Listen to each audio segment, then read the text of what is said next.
भी है। अब देखेंगे वल्नरेबल जो है रेंजर्ड है उसको एक, तो उसके सुबेद के बारे में बताया गया। इसमें जो है ना जो प्रजाति जो है ख़त्म होने की कगार पे हैं, जैसे कि बहुत सारी जो प्रजातियां हैं जिनको रिस्क है, वेरी हाई रिस्क है, उनको इसमें रखेंगे कि वो बहुत ही राइनो वगैरह है ना। तो अब देखेंगे इसमें इसका आशय है कि किसी प्रजाति की जैसे लॉयन देखो,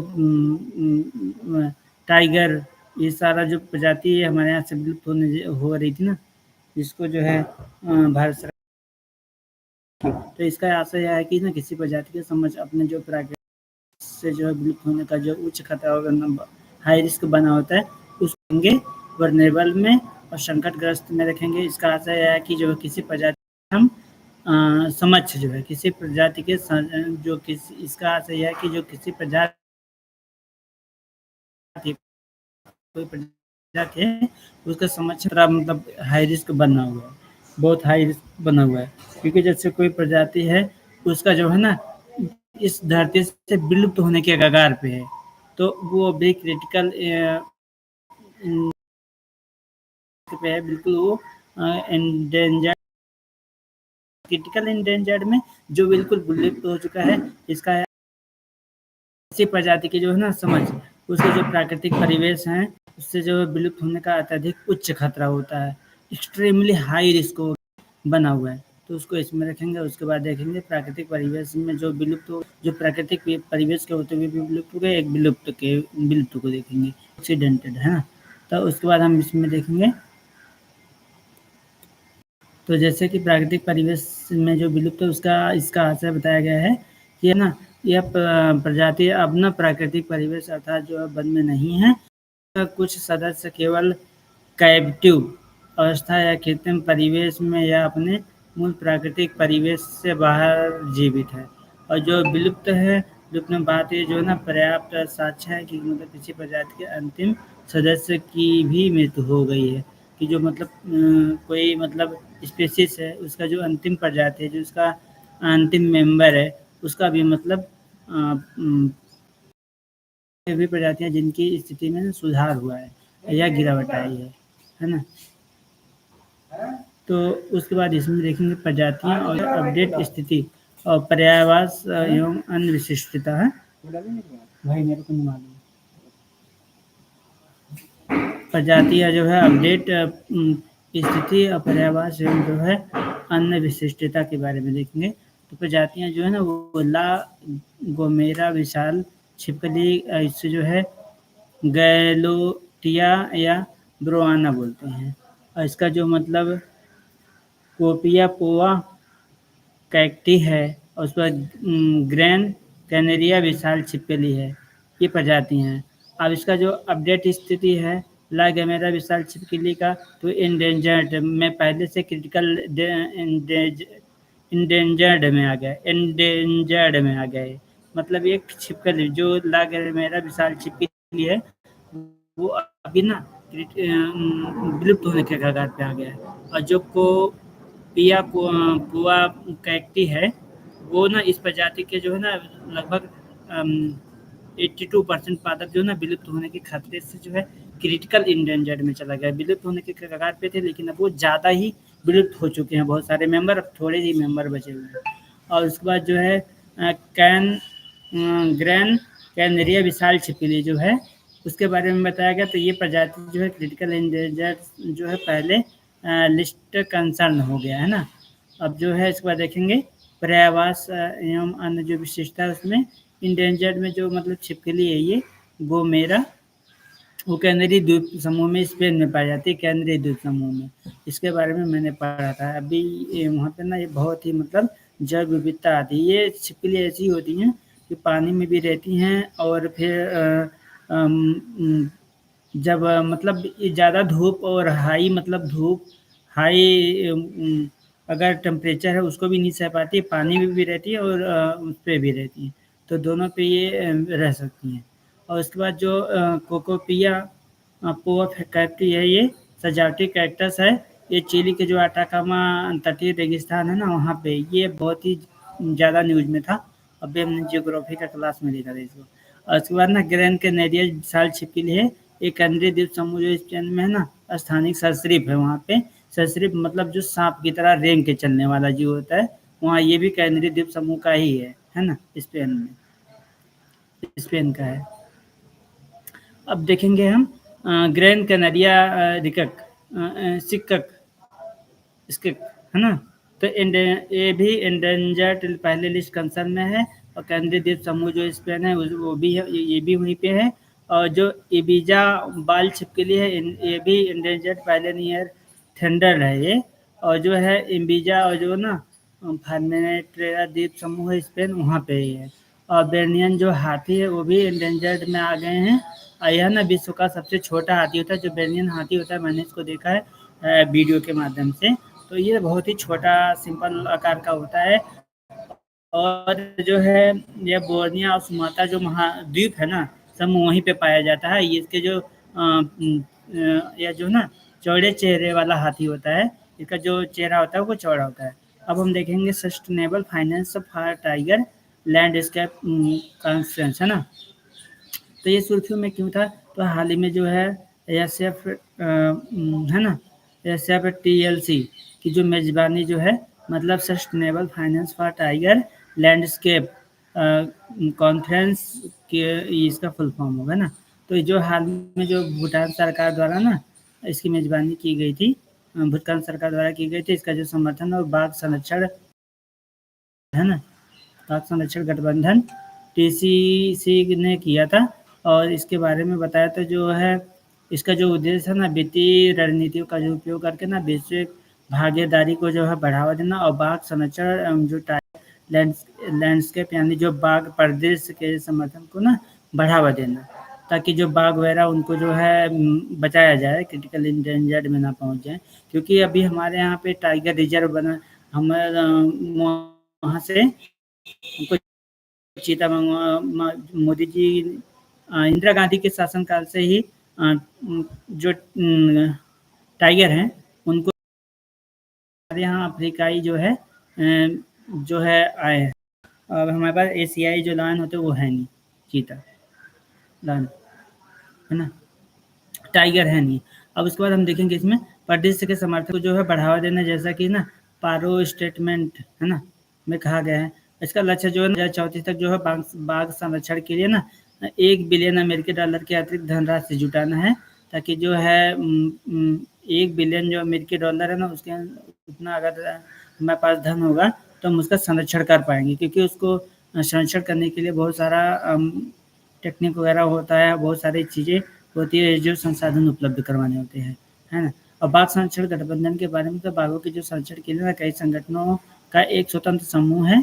यह बाघ संरक्षण के लिए ना एक साझा दृष्टिकोण के तहत ना व्यापक रूप से मिलकर काम करता है। यह वन्यजीव अपराध रोकने और जो है मानव वन्यजीव सह अस्तित्व को बढ़ावा देने के लिए अग्रणी है ना जीव विज्ञानी का कार्य करता है। इसके जो सदस्य संगठन में अंतर्राष्ट्रीय प्रकृति संरक्षण संघ और जो है अंतर्राष्ट्रीय प्रकृति संरक्षण संघ जो IUU होता है, संयुक्त राष्ट्र विकास कार्यक्रम UNDP होता है, world wide fund for nature WWF होता है, ये सब शामिल है इसमें। अब हम देखेंगे संधारणीय वित्त हेतु जो है ना की गई जो पहले है SFTLC के बारे में। तो जो टाइगर लैंड इन्वेस्टमेंट फंड है, इस फंड को क्या है UNDP द्वारा प्रस्तुत किया जाता है। एक जो है मिश्रित वित्तीय तंत्र है, इसमें जो है ना जो प्रकृति अनुकूल कार्यों को जो है प्रोत्साहन प्रदान करता है। और टाइगर बॉन्ड्स के बारे में देखेंगे तो टाइगर बॉन्ड्स जो है इसे जो है निजी क्षेत्र के निवेशकों को जो है जोड़ने और जो प्राकृतिक आधारित समाधानों को प्रोत्साहित करने के लिए एशियाई विकास बैंक ने जो है इसको प्रस्तावित किया था। अब हम देखेंगे भारतीय बाघ और जो है राल बंगाल टाइगर के बारे में, है ना। तो पर्यावास है उसके बारे में देखेंगे, तो बाघ के जो प्राकृतिक पर्यावास वाले देश हैं उसमें देखेंगे बंगाल है, भूटान है। जो बाघ के जो प्राकृतिक पर्यावास वाले देश हैं उनमें जो है बंगाल है, भूटान है, कंबोडिया है, चीन है, भारत है, इंडोनेशिया है, लाओस है और मलेशिया है, म्यांमार है, नेपाल है, रूस है, थाईलैंड है और क्या नाम है वियतनाम है। और उसके बाद जो है भारत में जो बाघ का पर्यावरण क्षेत्र उसमें शिवालिक है, शिवालिक जो गंगा का मैदान है, और मध्य भारत और पूर्वी घाट, पश्चिमी घाट, और पूर्वोत्तर क्षेत्र की जो पहाड़ियाँ हैं, ब्रह्मपुत्र का जो बाढ़ का मैदान है, सुंदरबन डेल्टा है, तो ये यहाँ पे बाघ ये सब रहते हैं। भारतीय बाघ और जो रॉयल टाइगर होते हैं, है ना? और वितरण इनका जो है, बाघों की सबसे अधिक संख्या जो है मध्य प्रदेश में, इसके बाद जो है कर्नाटक और उत्तराखंड कर्नाटक और उत्तराखंड का जो है स्थान वहाँ पे। इसकी जो विशेषता है, भारत की जो है फ्लैगशिप प्रजाति है, या अम्ब्रेला स्पीसीज है ना। एक बाघ जो है एकांत प्रिय जीव है, उसको एकांत होता है ना, जो निशाचर है और रात में चलता है, और अपने जो सीमा निर्धारित करता है, क्योंकि जो लायन होते हैं उनका ना एक टेरिटरी उनका होता है कि इतने दूर का मैं राजा हूँ, इतने दूर का आप हो, इतने दूर का उनको एरिया बटा हुआ होता है। एक दूसरे के सीमा में जाने पे वो ना विरोध करते हैं। तो ऐसा होता है जो बाघ होते हैं ना, ये आमतौर पर एकांत में ही रहना पसंद करते हैं। आमतौर पर एक ना वयस्क नर का जो है क्षेत्र 2 से 7 मादाओं के क्षेत्र को मिलाकर हो सकता है। एक मतलब क्षेत्र में लगभग एक वयस्क जो होगा नर शेर होगा, और जो मादा शेर मतलब होंगी वो 6-7 होंगी, है ना? और प्रत्येक बाघ के शरीर पर मौजूदा धारियाँ अलग-अलग होती हैं, जैसे ना सभी मनुष्यों के फिंगरप्रिंट अलग-अलग होते हैं, उसी टाइप में। उसी प्रकार इनके जो है बाघों की धारियाँ भी अलग-अलग होती हैं ना। उसके बाद हम देखेंगे खतरा जो इनको है। तो खतरा इनका जो है पर्यावरण जो है नष्ट होना, शिकार प्रजातियों की कमी, गैर कानूनी शिकार और अवैध व्यापार, मनुष्यों के साथ संघर्ष आदि, है ना? ये चीज़ें इस वजह से ये नष्ट हो रही हैं। जैसे बड़े-बड़े जो जंगल वगैरह है वो कट रहे हैं, तो ये कहाँ जाएँगे भाग के, है ना?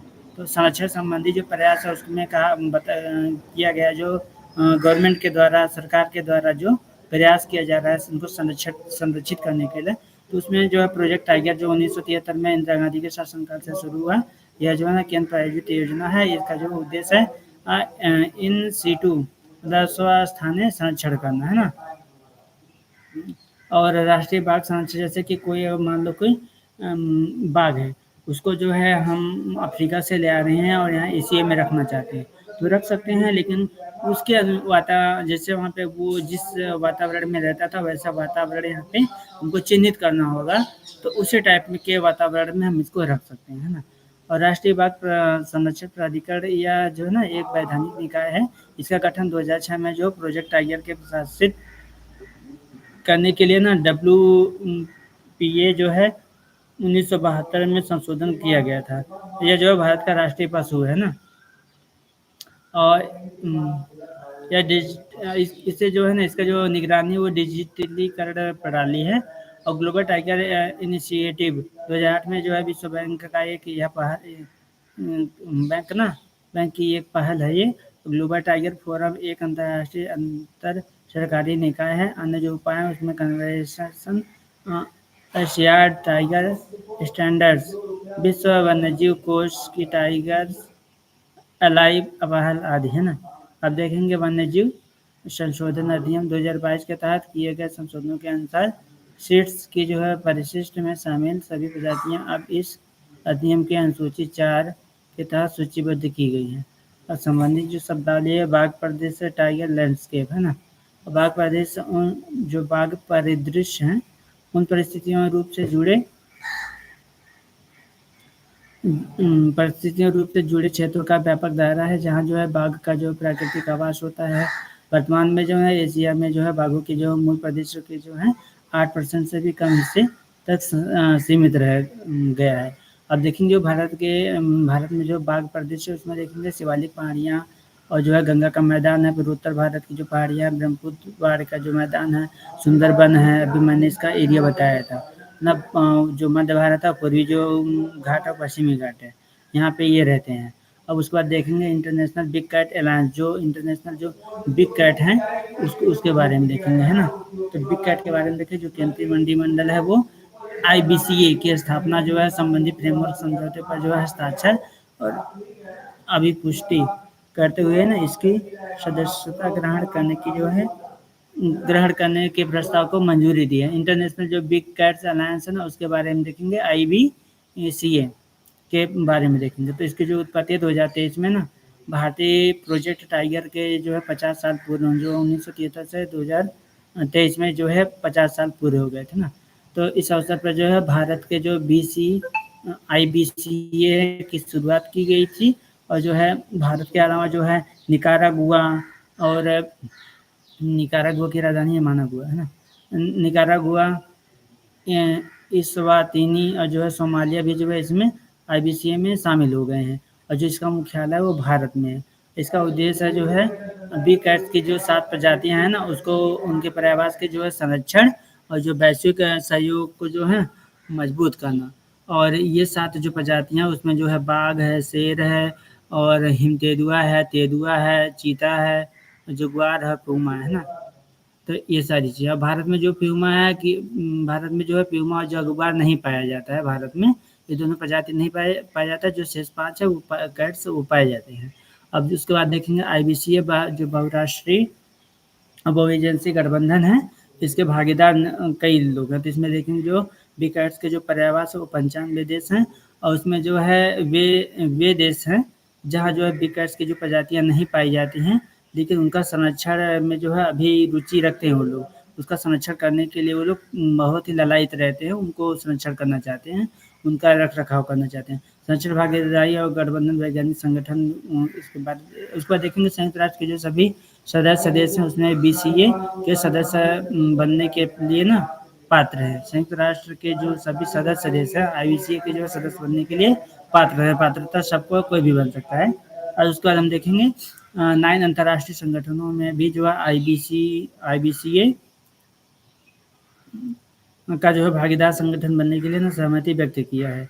जो 9 अंतर्राष्ट्रीय संगठन है उन्होंने जो है IBCA में जो है ना IBC जो संगठन है उसमें ज्वाइन होने के लिए सहमति व्यक्त की है। और वित्त पोषण के बारे में बताएंगे। इसका जो वित्त पोषण है वो भारत जो है ना 2023-24 से जो है 2027-28 तक 5 वर्षों के लिए लगभग 150 करोड़ रुपए का जो बजटीय समर्थन देने की जो है घोषणा की है। लगभग 150 करोड़ बजट घोषणा देने की जो है समर्थन किया है भारत। और वह है तेंदुआ है ना,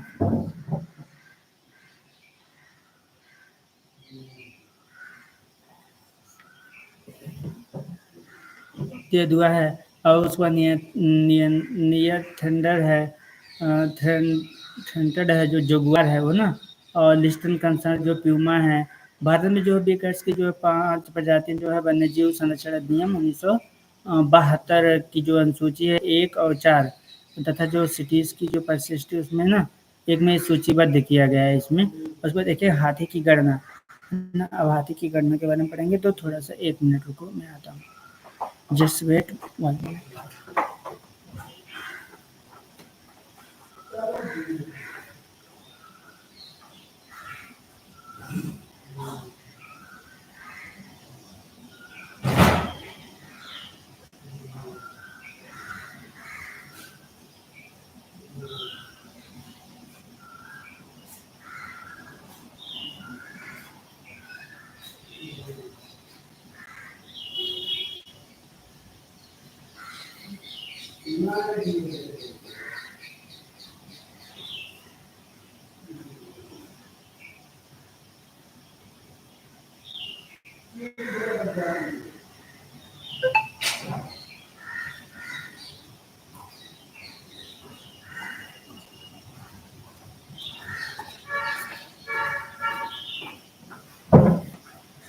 तो हाथी की गणना में देखेंगे 2023 में जो है तो इस सुर्खियों में क्यों था, तो हाल ही में जो है दक्षिण जो राज्य है ना उसमें समान अवधि में जो है हाथियों की गणना की गई है।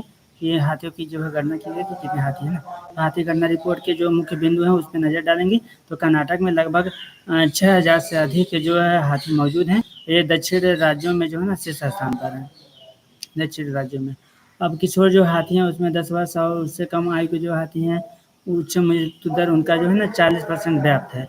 इसके पीछे जो एलिफेंट एंडोथेलिट्रोपिक है ना हर्पीस वायरस एक होता है, वही जिम्मेदार है इसके पीछे, है ना। अब देखेंगे हम हाथी, भारतीय हाथी है ना। तो जो संरक्षण स्थिति है इसमें जो हाथी मेरे साथी एक मूवी आई थी, उसी के अनुसार भी एक उसमें ना लाया गया था हाथी मेरे साथी। क्या नाम है, हाथियों को बचाने के लिए, है ना? उससे जो हाथी वगैरह उनका दाँत वगैरह बेचते हैं लोग, तो उससे बचाने के लिए लाया गया था। तो पर्यायवास देखेंगे, ये मध्य और जो है ना दक्षिण पश्चिम घाट, पूर्वोत्तर भारत और जो पूर्वी व उत्तरी भारत तथा जो दक्षिण प्रायद्वीपीय भारत के जो ना कुछ हिस्सों में पाए जाते हैं। या जो कुल जो वन एशियाई हाथियों का जो है ना 60% से अधिक आबादी भारत में पाई जाती है। जो ये हाथी हैं, वो जो है ना लगभग 60% से अधिक जो है भारत में पाए जाते हैं। शेष म्यांमार और क्या नाम है, बांग्लादेश और जो है भूटान यहाँ पे पाए जाते हैं, है ना? उसके बाद जो विशेषताएँ उसमें बताया गया है कि ये जो है अत्यधिक बुद्धिमान प्राणी होते हैं, इनमें जो है मजबूत पारिवारिक संबंध भी होते हैं। बेहतर संचार कौशल भी देखा गया है। यह एशियाई हाथियों की ना 3 उपप्रजाति इनमें से एक है। अन्य 2 उपप्रजातियाँ होती हैं सुमात्रन और जो श्रीलंकन। जीवन काल इनका जो है ना, जीवन काल जो है 60 से 70 वर्ष तक होता है। गर्भधान जो अवधि होती है, मादा हाथी की जो गर्भधान अवधि होती है, वो 20 से 22 महीने की होती है। और हाथियों के झुंड का जो नेतृत्व होती है ना, हाथी के झुंड की जो मतलब इसके बारे में मैं अभी बताता हूँ। हाथियों का जो झुंड होता है ना, उसका जो नेतृत्व करते हैं उम्र-दराज जो मतलब घर में जैसे कि श्रेष्ठ नहीं होती, मतलब घर में जो सबसे उम्र-दराज होंगे, बुजुर्ग जो और जो मतलब वुमेन होंगे इनका, मतलब समझो कि जो मादा हाथी होगी, वो उसकी मुखिया कहलाएगी घर की, है ना? वही इसका प्रतिनिधित्व करती है। आप ऐसा एक बारी बात जयराम रमेश जो है पर्यावरण मंत्री थे, तो उस टाइम में वन एवं पर्यावरण मंत्री थे।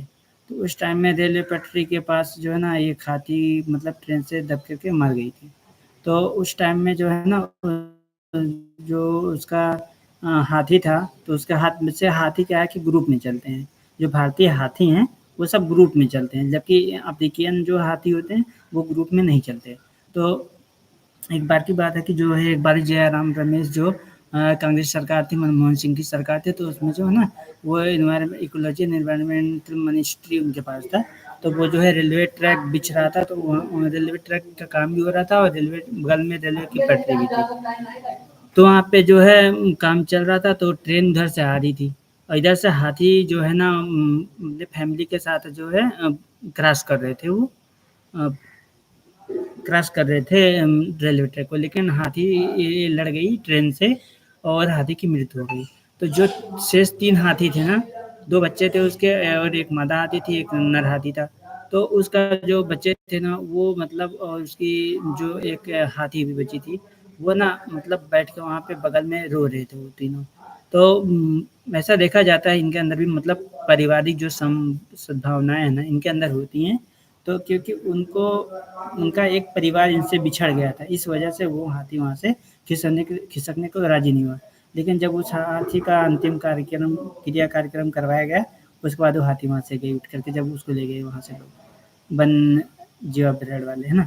तो डब्ल्यूपीए जो 1972 अनुसूची उसमें अब खतरा देखेंगे इसमें मानव बस्तियों से के जो बस्तियाँ हैं ना, जो खतरा है, तो खतरा इस पे क्यों आ रहा है, इनको इनको रहने का जो स्थान है उस पे खतरा क्यों आ रहा है, इनके जो इनका समूह उस पे रहने का इनके जीवन काल पे खतरा क्यों आ रहा है?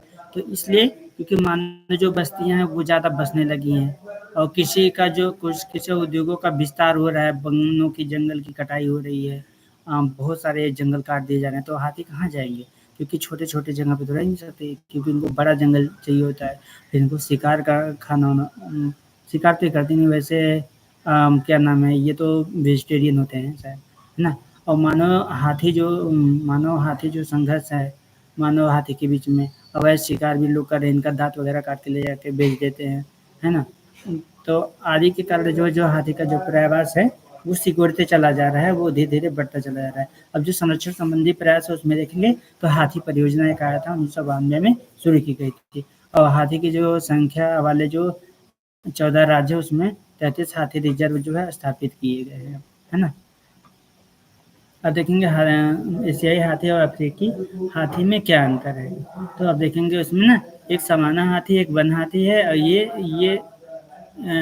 ये वाली हाथी, अफ्रीकी हाथी, ये एशियाई हाथी है। अब देखेंगे जो है ना, जो एशियाई हाथी होगा उसका जो है ना ये मत्था चौड़ा होता है और जो है कान भी छोटे होते हैं, पतले होते हैं और जो शरीर होता है वो सुडौल होता है। जबकि जो अफ्रीकी हाथी होता है उसका ऐसा नहीं होता है, मत्था भी पतला होता है और जो कान होते हैं वो बड़े होते हैं, है ना?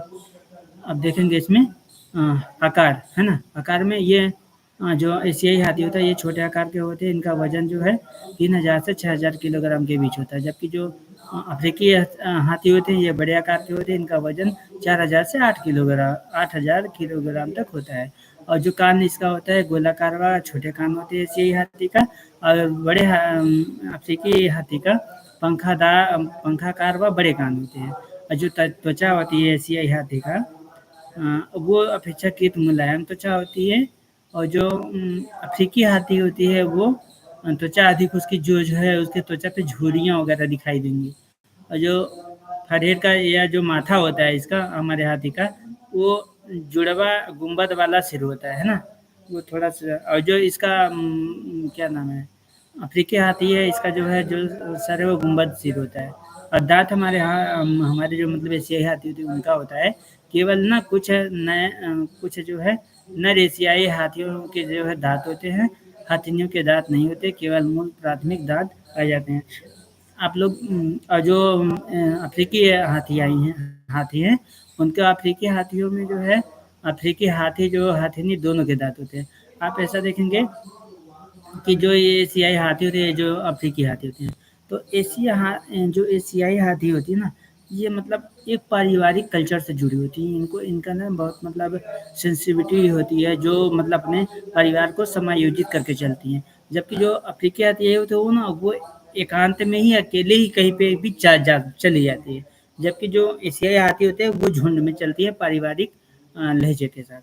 और आप देखेंगे जो परिवार एशियाई हाथी होते हैं, उसका हमेशा जो नेतृत्व करेगी वो जो मादा हाथी होगी, जो समूह का वरिष्ठ और मादा हाथी होगी वो करेगी। और एक चीज़ और होगा जो एशियाई मतलब हाथी होते हैं, उनमें जो है जो एशियाई हाथी होंगे, हाथी और हाथिनी तो सिर्फ़ जो हाथी होगा उसके दाँत होंगे। जबकि अफ्रीकी हाथी में जो हाथी होगी, हाथिनी दोनों को दाँत होंगे।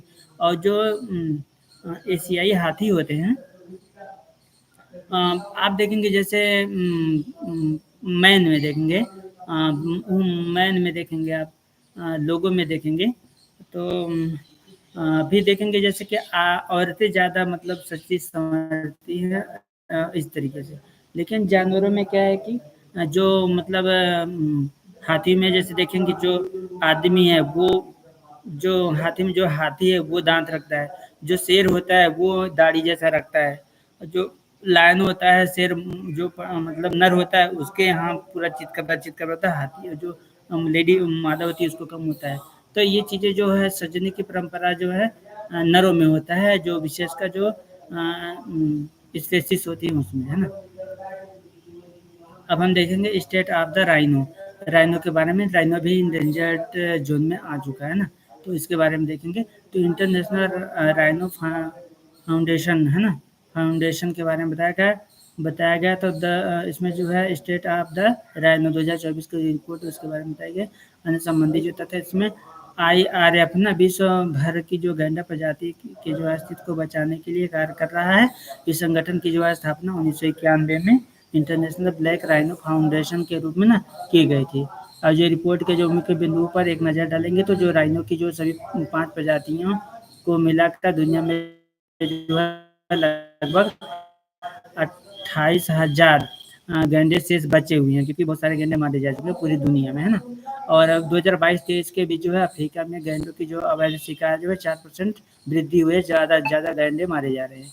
और 2022 से 23 में जो सफ़ेद गैंडों की जो संख्या में ना वृद्धि हुई है, सफ़ेद गैंडे होते हैं उनकी संख्या में वृद्धि हुई है और एक सींग वाले जो गैंडे हैं वो भारतीय गैंडों की संख्या लगभग स्थिर रही है, ज़्यादा ना बढ़ा है ना ही घटा है। अभी देखेंगे गैंडों के बारे में तो गैंडों की जो 5 प्रजातियाँ हैं उसमें 2 अफ्रीकी प्रजातियाँ हैं, एक सफ़ेद गैंडा, एक काला गैंडा होता है और 3 एशियाई प्रजाति है जिसमें भारतीय गैंडा है, सुमात्रा द्वीप है ना, सुमात्राई गैंडा है और एक ना जावा गैंडा है ना। अब उसके बाद देखेंगे गैंडों की जो संरक्षण हेतु जो है शुरू की गई जो पहल है, तो भारत में जो है ना गैंडे के संरक्षण के लिए राष्ट्रीय गैंडा संरक्षण नीति बनाई गई है, रणनीति बनाई गई 2019 में जारी की गई। एशियाई गैंडों पर जो है ना दिल्ली एशियाई जो गैंडे उस पर नई दिल्ली घोषणा पत्र जो 2019 जारी की गया था। और इंडियन राइनो जो है विजन, राइनो मतलब होता है गैंडा है ना, तो जो राइनो विजन 2022 जो ना उसको भी जारी किया गया। अब देखेंगे अफ्रीकी गैंडे और एशियाई गैंडे के बीच अंतर क्या होता है, तो विशेषताएं देखेंगे अफ्रीकी जो मतलब गैंडा होगा और एशियाई गैंडा के बारे में, और दोनों में देखेंगे ना। अब विशेषता जो आकार के बारे में पहले देखेंगे, तो अफ्रीकी जो गैंडा होगा वो सफ़ेद गैंडा हाथियों के बाद जो है ना जमीन पर रहने वाला दूसरा सबसे बड़ा स्तनपायी है। और जो एशियाई गैंडा और भारतीय गैंडा सभी एशियाई गैंड प्रजातियों में सबसे बड़ा होता है ना। अब रंग रूप जो व्यवहार करता है गैंडा, वो इसकी जो मतलब अफ्रीकी गैंडा था उसकी कवच जो है ना, इसकी कवच जैसी ना दिखाई देने वाली गांठदार त्वचा होती है, त्वचा बहुत कम होती है, अधिक आक्रामक होता है, दो सींग वाला होता है, तैरने में जो है कुशल नहीं होता है ये, है ना, गहरे पानी में डूब सकता है, इसलिए इसे कीचड़ में लेटते ये रहता है। और लड़ने के लिए ना सींगों का इस्तेमाल करता है, जमीन पर उगने वाली जो छोटी छोटी घासें हैं, कम ऊंची वनस्पति को ही। और जो भारतीय गैंडा है वो जो है ना दो सींग वाला गैंडा होता है, दो सींग वाला और एक सींग वाला, दोनों भारतीय गैंडा और जावा गैंडा दोनों होता है। और ये ना खूब अच्छे से तैराक भी होता है, पानी में बहुत तेज तैरता है। और लड़ते समय ना दो निचले दांतों का जो प्रयोग करता है आहार के लिए ना, लंबी घास, झाड़ियाँ, पत्तेदार जो सब चीज़ खा जाता है। और जो पर्यावास इसका होता है, जो पर्यावास इसको क्या क्या क्या पर्यावास पसंद है, तो ये घास भूमियाँ घास भूमि में सवाना, झाड़ियों और रेगिस्तान में रहता है। और ये जो भारतीय गैंडा है ये उष्णकटिबंधीय, उपोष्णकटिबंधीय घास भूमियों में और सवाना और उष्णकटिबंधीय जो आर्द्र भूमि है तो उसमें रहता है। तो जो संरक्षण इसकी रेड लिस्ट है इसमें, तो जो सफ़ेद गैंडा है वो ना डेंजर्ट में नहीं है, वो मतलब अच्छे पोजीशन में है। लेकिन जो भारतीय गैंडा है वो रेड लिस्ट में है, उसकी स्थिति जो है सही नहीं है ना। तो काला गैंडा जो है और उसके बाद जो है सुमितई गैंडा और जावा गैंडा है ना, लाल उसमें आ गया। अब देखेंगे ग्रेट इंडियन बस्टर्ड के बारे में, तो सुर्खियों में क्या होता है, तो पर्यावरण वन और जो है जलवायु परिवर्तन मंत्रालय ना ने जो है बस्टर्ड रिकवरी प्रोग्राम के अगले चरण के लिए जो है धनराशि को मंजूरी दे दी। इस अगले चरण की अवधि जो है 2024 से 2029 तक के लिए था ना इसमें।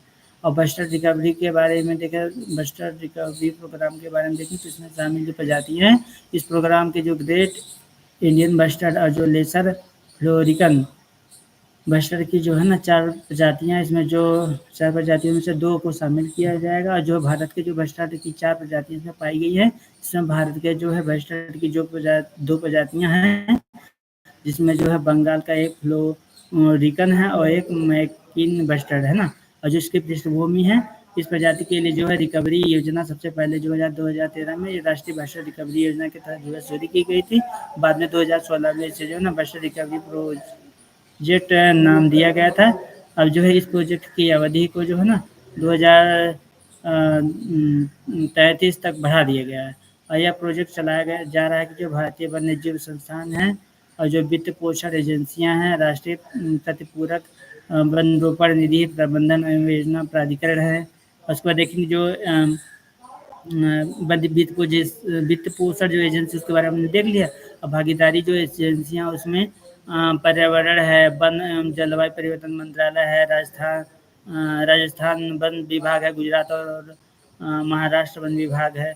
और उसका जो प्रोजेक्ट का उद्देश्य है उसके बारे में देखें तो कन्वर्सेशन ब्रांडिंग है ना, ब्रीडिंग, ग्रेट इंडियन बस्टर्ड और जो लेसर फ्लोरिकन का जो है बायस थाने एक्स C2 संरक्षण सुनिश्चित करना है, व्यवहारिक अनुसंधान क्षमता निर्माण और जो है आउटरीच सर्जिकल हैबिटेट मैनेजमेंट का प्रोग्राम क्रियान्वयन करना।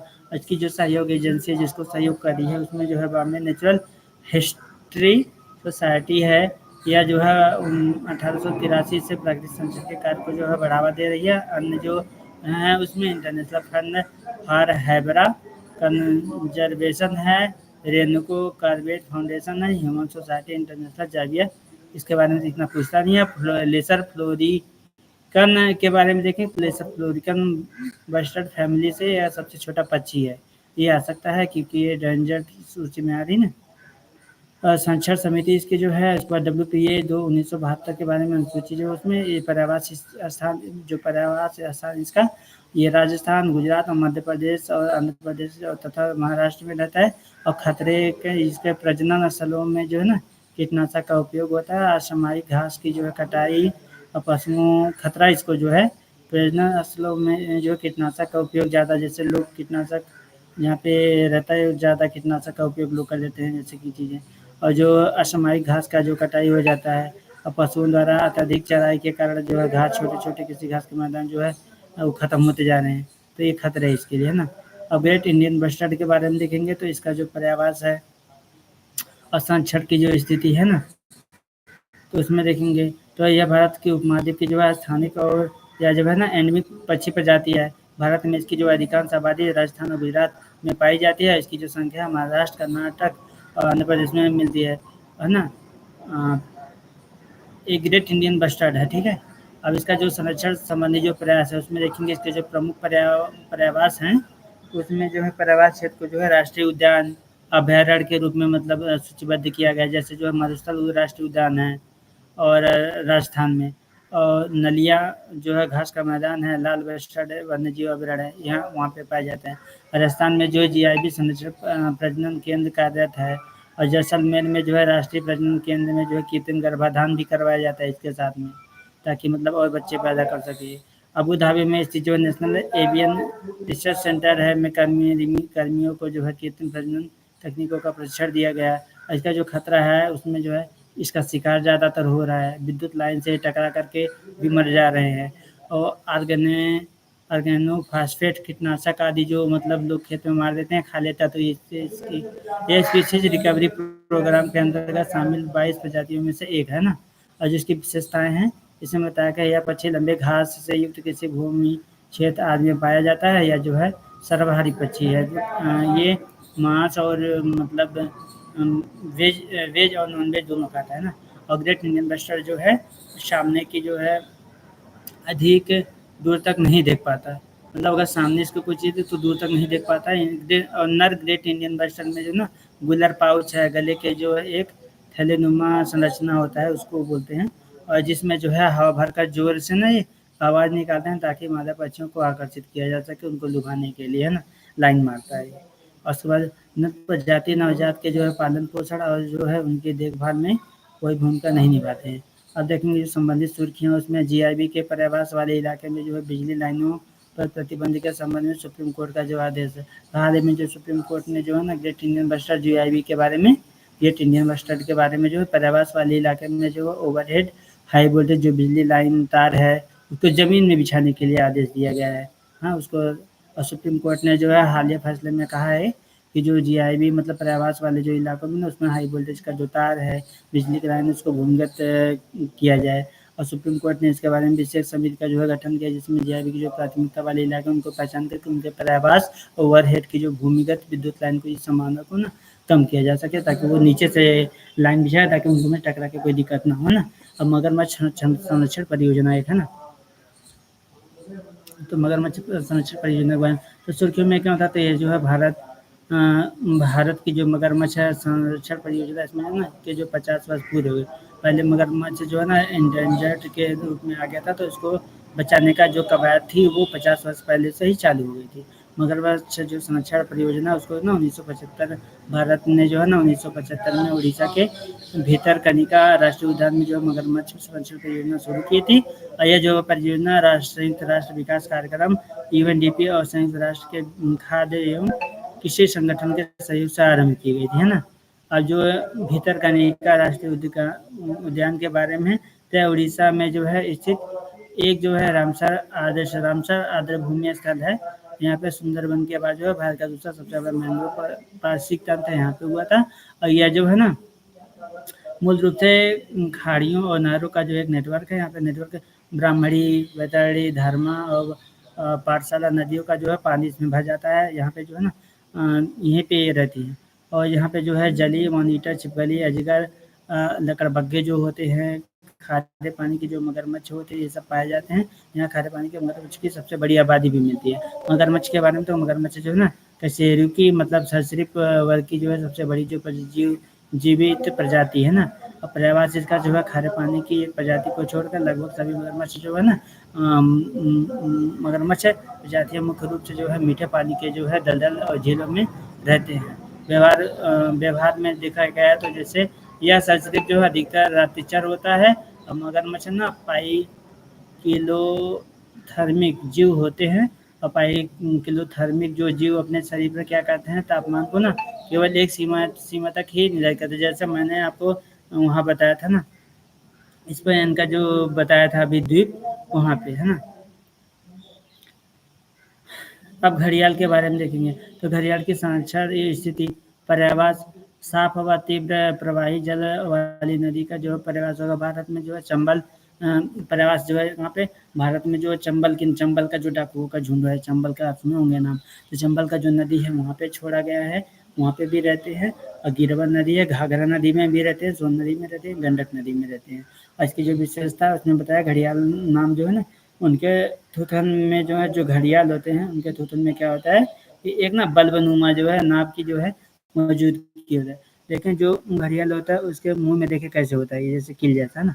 और जबकि मगरमच्छ जो होता है, मगरमच्छ का जो है मुंह में चौड़ा होता है, ऐसे चौड़ा होता है ना। और विशेष रूप से भोजन हेतु जो है मछली पर ही निर्भर रहते हैं, ये लोग मछली ज़्यादा खाते हैं।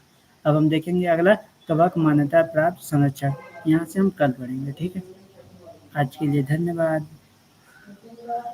आप लोग पढ़ के आना।